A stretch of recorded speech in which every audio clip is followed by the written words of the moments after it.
There are some seeds that they are not going to grow now, and you are playing long term. So this is our case. We are playing long term, and we know that our seeds take time.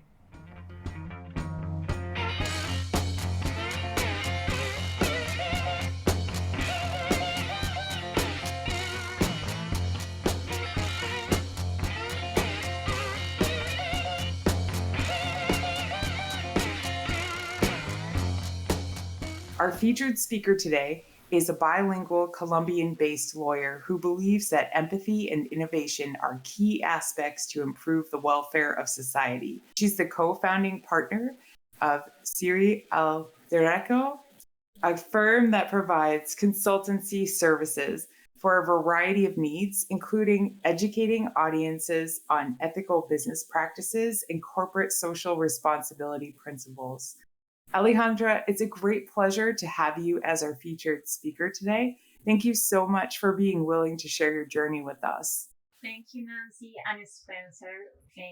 You're very generous with the introduction. I am happy of being here. And I really do apologize. I should have also asked you how you say the name of your business. Would you mind saying it for us? Yes, of course. The name is Sirirí al Derecho. Thank you so much. I was wondering if you could kick us off kind of going back maybe to some of the earlier events in your life or particular people that you feel had a great impact in kind of shaping who you became and some of your professional development. Was there anyone or any event that you felt really stuck out to you? It's a good question. Yes, of course. First, I will say my grandma. She was a businesswoman. She worked in the optical stores. I saw how she was really good in leadership. She cares about people. She cares about how she could serve others. And I really think that other thing that is important for me is that she loves travel and I love to. She went to China, Europe, USA in doing business. That is a big experience. It is a big part of my journey. But I will say that other people that are important are my parents, of course. Like I spend a lot of time with them, especially they are lawyers. I am from the south of Colombia and in the Amazon area. So I grew up in the nature, a lot of rivers, monkeys. When I grew up in this environment, you know that Colombia in the past 40 years, we have a very hard time with the guerrilla fights and the government. So my parents work as lawyers with the victims. I grew up seeing different cases that were really hard cases. So that teach me how I want to serve others and how useful I could be. Thank you very much. It's so difficult seeing these kinds of events. Can you tell us about how that impacted you and how that led you down the road of entrepreneurship? Yes, I really like justice, like law, justice, and study them, like these big issues of the humanity. I was like 12 years ago. My parents used to say that please babysitting the kids of their clients. And when it happened, I understand the little kids. For example, one event that really marked my spot was that I was babysitting him and he said, we were in the car and some people of the army appeared. And he said, I want to learn to drive because I want to kill them. Just like that. He was like a guy of 6 years old. And I was like, oh my God, it's really complicated when we were in that time because it's like one thing, take the other thing because all the people want to take revenge. Now we are in a different moment in Colombia, like we signed the peace between these two big groups and in general in the government, like we are in a really good moment here in Colombia because it is something that we passed, but it was a big thing for me. For that reason, I said, big things maybe is too hard. I would prefer to do something related with justice, but I really like environmental law. So I started that part, and because I really feel a deep connection with the river, with the nature in general. So I was in the Constitutional Court in Colombia. I worked in big cases related with indigenous people, rivers, and their traditional ways to relate it with this context. So I started my path in a very traditional way. But with the time, I start to feel like the law and the traditional law firms, traditional ways to relate with power, like a small boats. And I said, I don't feel comfortable. Also because I started to relate it more with my femininity and also with my body. I started to practice yoga, dance, and I said, I want to build a thing where I can express myself without care if it is correct or not. That is a big thing and also a big reason that I started my own company with people that I really admire, and we express with our clients in a way that we feel good with them. It's not like the very traditional way. No, we want to do it in a different path. I really appreciate that. And I feel like reading your LinkedIn profile and obviously speaking with you now, like I get the feeling that you view law very differently than I am used to viewing it. Can you talk about how your firm became so passionate about educating audiences on ethical business practices? And I know the social responsibility part is like heart issue for you, but like how that can be a viable business practice in Colombia, because I think it's such an admirable focus. It's kind of, well, I think in my US brain, but it seems like such a difficult pairing to me with law. Yes, it's a really good question because it answered a good part of my journey as entrepreneur, like in our company, because my partner is really good. I have two partners. Isa, her name is Isa. Isa's really good in business. So when we started to practice, I started to see how useful is that. Also, my other partner, he is really good also with business. And when we started to practice, I was very romantic.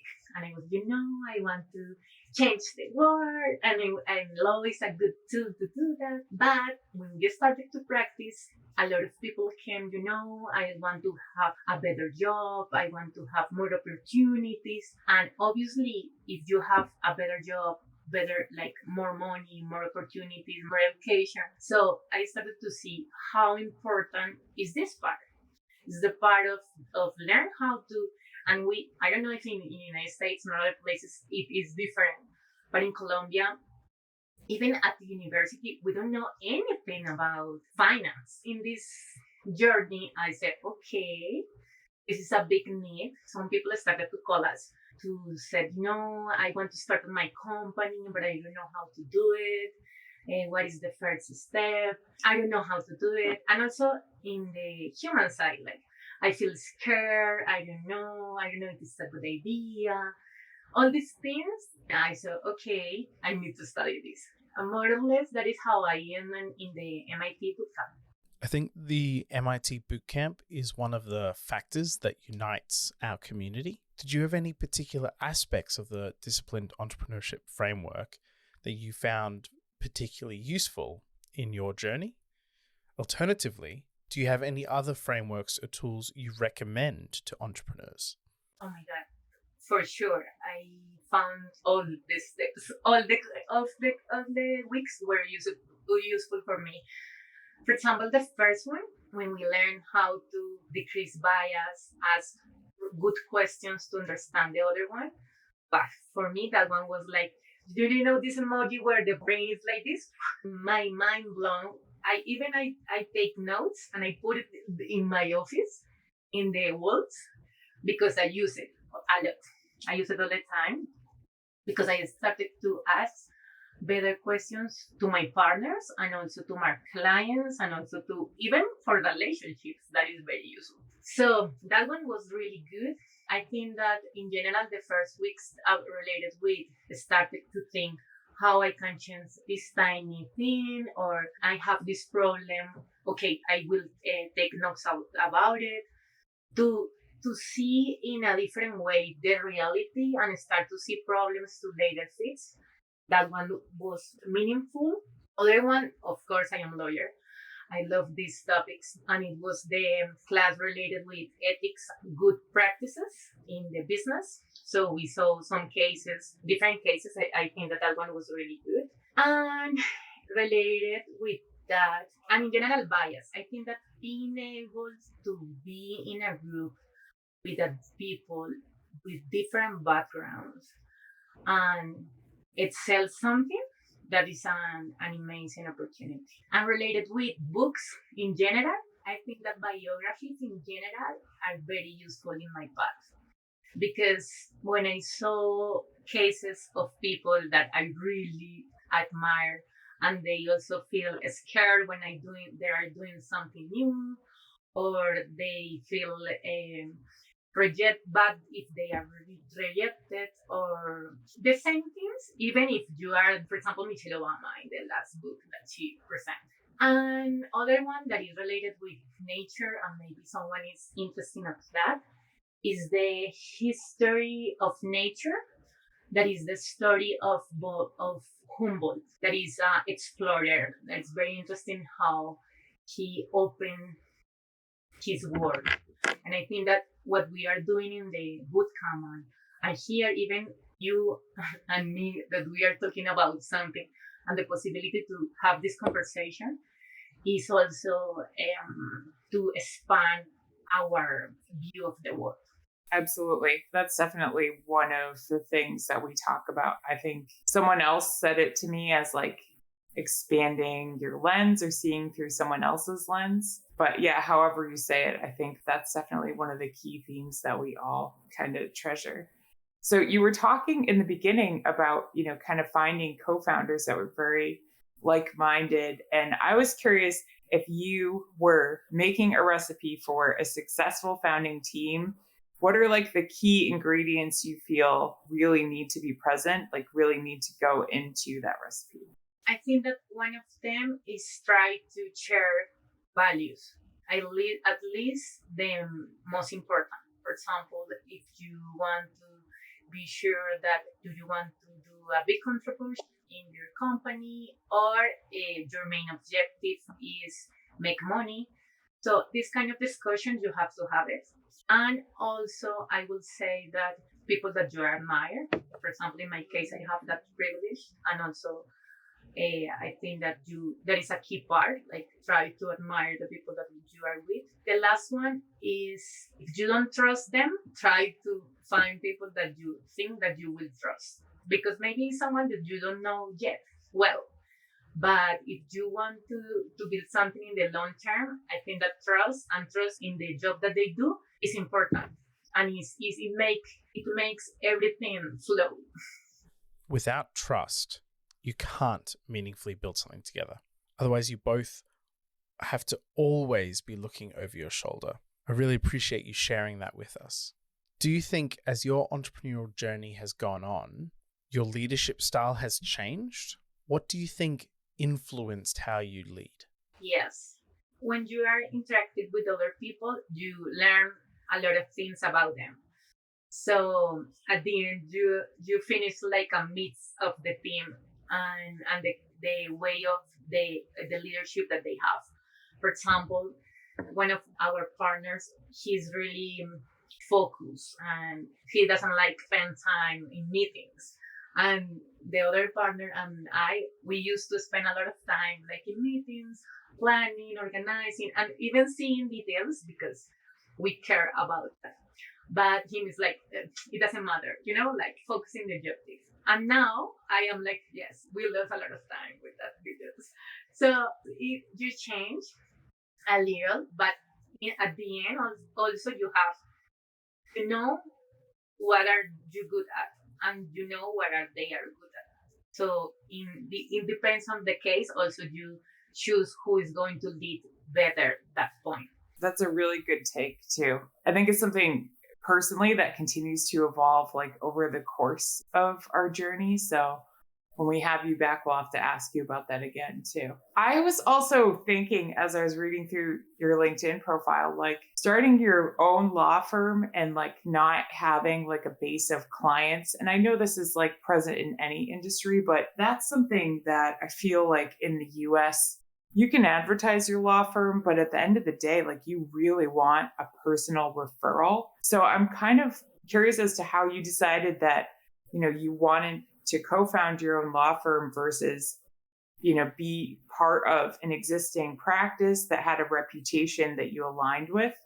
And then what aspects of that did you feel prepared for and unprepared for? Because I guess I see it in the US, there's just so many regulations around it. It seems like kind of an interesting thing to found in that sense to me. In our case, I think that here in Colombia, we have more flexibility. For example, even if I am alone, I can have a client and I can go to the court or do a negotiation just with them, and we have a relation one by one, and that's it. But in our case, we also have other support in our jobs.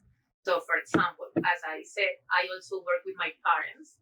They have their cases, and I help them searching, if not in practice because they are better at that, but I help them research, looking for different kind of jurisprudence and laws that will help them in some cases. So in my case, I'm in a very privileged point because I also have other sources to support myself. I also like to do other things. In the case of my other partners, they also have other sources.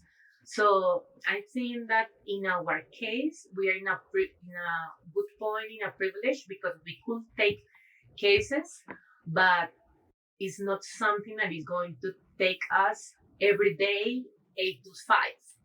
So that is something that is important to say. Also, for example, in my case, I saw my parents that there are some seeds that they are not going to grow now, and you are playing long term. So this is our case. We are playing long term, and we know that our seeds take time. I think there's a saying which is something like, the world improves by people planting seeds, the shade of which they will not see, or under the shade of which they will not sit. This is for people who are willing to plant seeds which will grow into the future longer than they will be around, and that's one of the key traits of a good society. People looking forward beyond what they'll experience. Even on the small things, it's good to have that long-term vision of the future of what your actions could be. Hi there. If you're enjoying this podcast, would you mind leaving us a review, a like, and subscribe on your favorite podcast platform? Thanks so much. That really helps our reach. The Founders Voyage podcast is now proudly sponsored by VidOps. Kane at VidOps has been taking care of our editing since early 2024. He works efficiently, and I'm sure you'll agree that he does a great job. Thank you to VidOps for helping bring this podcast to life. If you want the same great support we're getting for your podcast, or you need help with video, photography, or animation, you can get 10% off at vidops.io using our referral code Voyage. That's vidops.io, referral code Voyage. Now back to the show. Now, I appreciate that on your LinkedIn profile, I can see that you say you believe that empathy and innovation are key aspects that improve the welfare of society. I agree with this, but I'd appreciate you sharing what that means to you specifically. I think that empathy is the possibility to understand other points of view in huge aspects in the society, big parts of our society. That is something that we miss. For example, as I said before, I really value this key that MIT Bootcamp gave us, and they are the tools. And I think that as a lawyer, I have the responsibility to develop skills to start to learn and understand better other people and improve the society through that. For example, in my master's thesis, I am working in climate change. I am studying climate change, And one of the key aspects is understand indigenous communities and how they are related with the environment. And at the end, at least in Colombia, they have been the biggest guardianships of the nature. So it is extra effort that each person, or at least as me, I want to do it. That extra effort to understand other points of view and try to build a better society. And innovation, I think that in law, especially in law, there is a very traditional job and subject. I think that if we started to create new ways to understand and to fix problems, I think that of course society is going to change. And even I think that no, it's not just it's good to change. It's something that is going to happen, especially now with AI and all these new tools that are going to change. So I think that innovation is something that is going to happen and is happening now. We have to be part of the discussion and trying to build a society and the innovation and create innovation around the good things of the humanity. I feel like there are so many aspects of climate change and environmental welfare that like need help. How do you decide like where to start? And is there, I guess if you can share with us, like, is there sort of like a case that you're working on right now? Are you more just trying to point out the letter of the law to government? Are you trying to change the law? Like, I guess, what path are you pursuing? How did you decide to try to start with that? I have done that in the past. I was in a river case that was a huge case in Colombia. It was the third case in the world related with a river in this field. Just a river in Australia, Ganges and Yamuna in India, and the Plateau River here. And this is a specific combination of rights that want to protect that environment. So that one was field that was sentence that was really good. But I think that main aspect is trying to apply that because in some cases that thing it changed in law and that's important, but it's not enough. So it's not something that it has to be just symbolic. It has to change the reality. So I think that as any person, I think that we could try to understand better what is happening now and try to be active related with that. And each person could take its part. Like, just have knowledge related with that. It's important to be part of the discussion. Now I am just working in my thesis that is a theoretical approach. What I try to develop in this way is try to understand other ways to create knowledge. Because we have in this area of the world, we have this traditional way to understand what is knowledge. There is of the facts that are important, that is not, it's like in the case of indigenous, that is valuable, they have a knowledge that is really important and is going to help us to understand climate change. For example, I read a book related with this, some people that live in Alaska, and they have like, if I am not wrong, 200 ways to pronounce ice because they understand really how ice are and how ice change through climate change. And they say, we know about climate change even when you don't know that word. We need to start to relate it with empathy, start to build bridges with people that they really feel and live and understand these changes. And it's not something that it has to be, just really far communities. It's also like someone that do scuba or diver or go to the mountains every week and he has seen how mountains are changed for ice or decline, how even in our cities. For example, now I am in Bogota. In Bogota used to be really cold and now it's not too cold. So just try to have this conversation with others. Yeah, absolutely. being willing to hear from sources that aren't maybe recognized but are knowledgeable about a specific topic is very important. I appreciate you bringing that up. Now, I'd like to take a little bit of a detour and ask you, with all of the amazing things that you're doing, projects that you're working on, what do you do for work-life balance? Do you have any time off? How do you manage it? I have a lot of time off. I would like to work more, actually, because how I said, we have cases and we have the cases, but sometimes it's not as frequent as we want to. I have free time, I have work balance. I think that it's important mental health and exercise. I think that exercise is a key aspect. For example, in my case, if I dance a lot.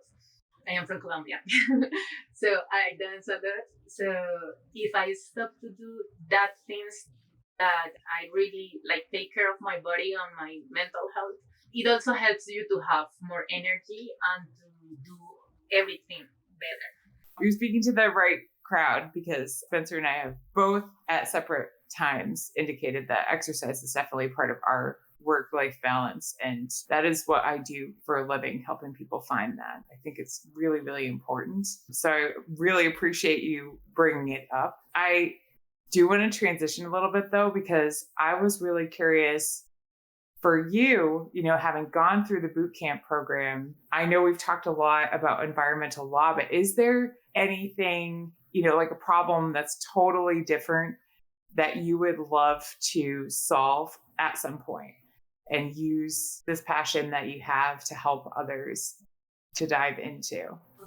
That's a good one. I started to feel this sparkle around me, especially in the MIT bootcamp, because I thought, oh my God, this is really useful.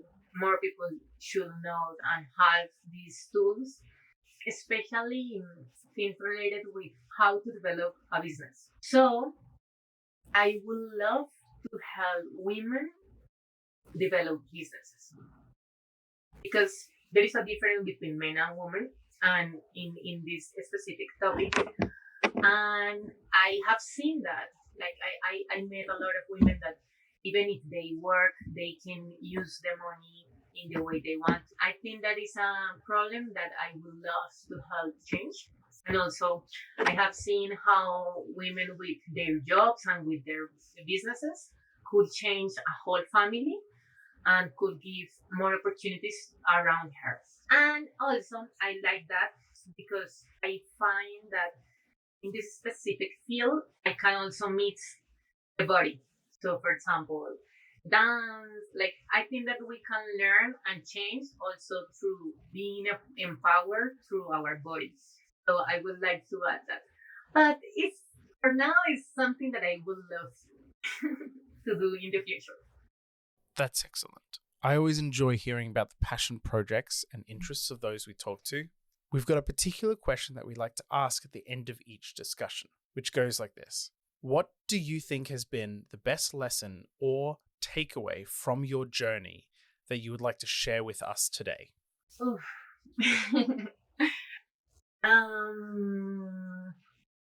a good question. I think that you are very wise. What I have seen of you, so okay. I really find both of you really wise. I will say that the main thing is try to serve others and love and being loved. I think those are such good, life quality words of wisdom.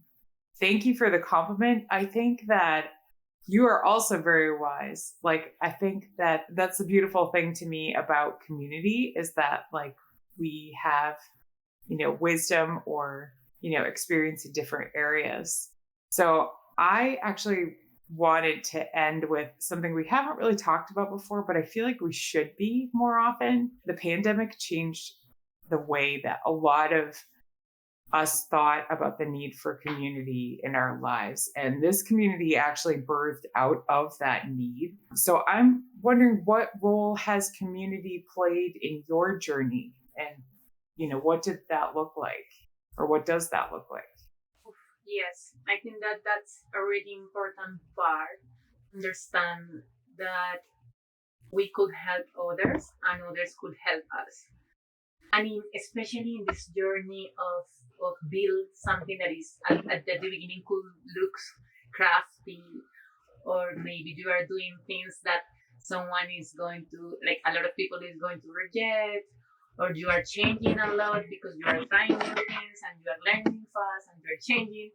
So I think that community in this case is really important, because I think that it's important to develop people that you could call when you feel failure or when you feel bad, and also be that people to other ones. Really, like your that close friend that called you, and especially if they are in the same path as you, that they are creating something new or something that is different.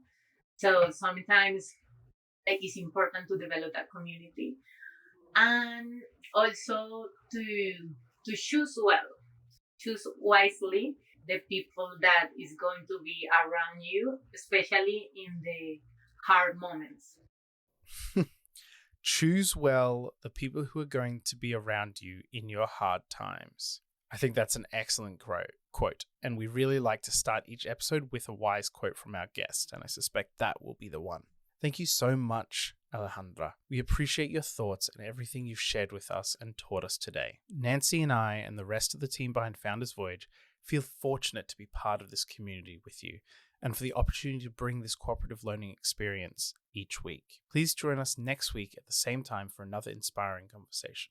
We would also like to hear your nominations for future Saturday session guests. In the meantime, you can listen to our edited podcast under Founders Voyage on your favorite podcast platform or directly on our website. If you'd like to support the Founders Voyage podcast that we have been working hard to edit, you can donate to that directly through our Patreon at www.patreon.com/Founders Voyage.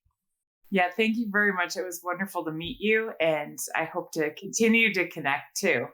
So please feel free to stop by any week that we're meeting, and I look forward to continuing this journey with you. Thank you, Nancy, and thank you, Spencer, and everyone for create this place. Actually, I want to say that because I want to know how it was the podcast, I listened the other ones, and I like some of them, and I found it really like a lot of wisdom, and I think I really value that you take the time to build this, and I know that this is something that have changed you. And please, if you want to keep connect, feel free and connect.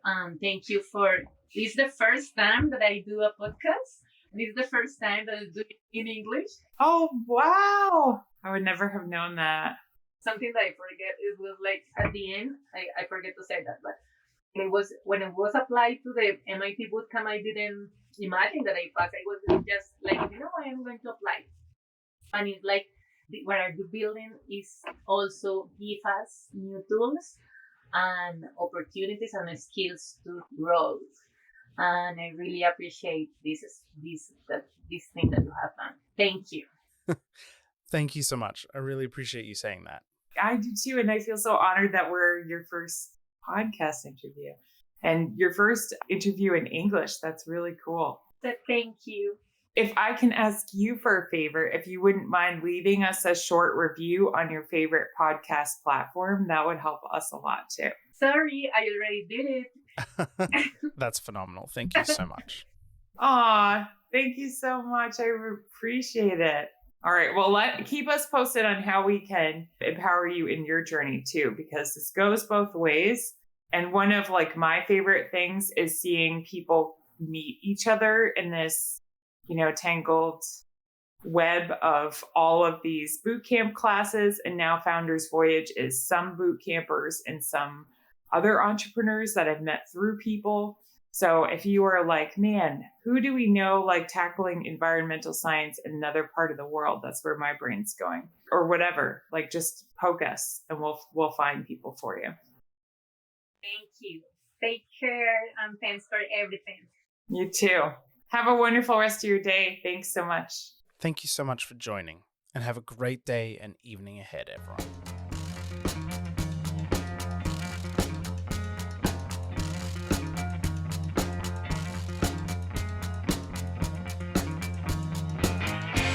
You've just finished another episode of Founders Voyage, the podcast for entrepreneurs by entrepreneurs. The team at Founders Voyage wants to thank you from the bottom of our hearts. We hope you enjoyed your time with us, and if so, please share this with someone else who might enjoy this podcast. You can also support us by leaving a review on Apple Podcasts and Spotify, and by donating to our Patreon. Outro music today is Something for Nothing by Reverend Peyton's Big Damn Band.